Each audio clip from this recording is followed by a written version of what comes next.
മലയാളത്തിലെ എല്ലാവരുടെയും പ്രിയപ്പെട്ട നടനായ കൊച്ചിൻ ഹനീഫയുടെ കുടുംബത്തിന് ഇപ്പോഴാണ് ഒരു വീടെന്ന സ്വപ്നം സഫലമായത്.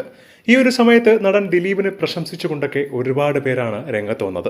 ദിലീപാണ് ആ വീട് വെച്ച് നൽകിയതെന്നും ദിലീപിനെ കൊണ്ട് മാത്രമേ ഇങ്ങനെയൊക്കെയുള്ള സഹായം ചെയ്യാൻ കഴിയൂ, മറ്റൊരു നടന്മാരും ഇതൊന്നും ചെയ്യില്ല എന്ന് ദിലീപിനെ പ്രശംസിച്ചുകൊണ്ടാണ് ഒരുപാട് പേർ രംഗത്തെത്തിയത്. എന്നാൽ ഹനീഫയ്ക്കയുടെ കുടുംബത്തിന് വീട് വെച്ച് നൽകിയത് ദിലീപല്ല എന്ന് വെളിപ്പെടുത്തിക്കൊണ്ട് രംഗത്ത് വന്നിരിക്കുകയാണ് കുടുംബം. കൊച്ചിൻ ഹനീഫയ്ക്ക് സ്വന്തമായ ഒരു വീട് വയ്ക്കണമെന്നും അതിനുവേണ്ടി ആരുടെ പക്കലും സഹായം ആവശ്യപ്പെടരുത് എന്ന് നിർബന്ധമുണ്ടായിരുന്നു. സിനിമയിൽ അഭിനയിച്ചിരുന്ന കാലം തൊട്ടേ കൊച്ചിൻ ഹനീഫ സമ്പാദിച്ച സമ്പാദ്യം കൊണ്ട് തന്നെയാണ് ഇന്ന് ആ വീട് വെച്ചിരിക്കുന്നത്.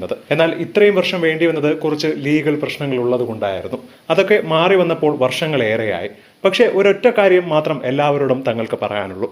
ദിലീപ് എന്ന വ്യക്തി 16 വർഷം ഈ കുടുംബത്തിന്റെ ഒപ്പം തന്നെ ഉണ്ടായിരുന്നു.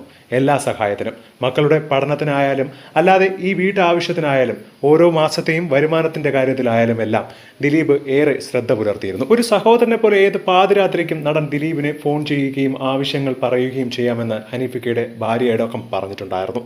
അദ്ദേഹത്തിന്റെ ആ ഒരു കരുണയും സ്നേഹം തന്നെയാണ് നമ്മൾ ഇത്രത്തോളം എത്തിയത്. ദിലീപ് എന്ന് പറഞ്ഞ വ്യക്തിയോടുള്ള കടപ്പാട് ഈ ജന്മം മുഴുവൻ വീട്ടിയാലും തീരില്ല എന്നാണ് ഇപ്പോൾ ഹനീഫയ്ക്കയുടെ അളിയൻ സഹിതം പറയുന്നത്.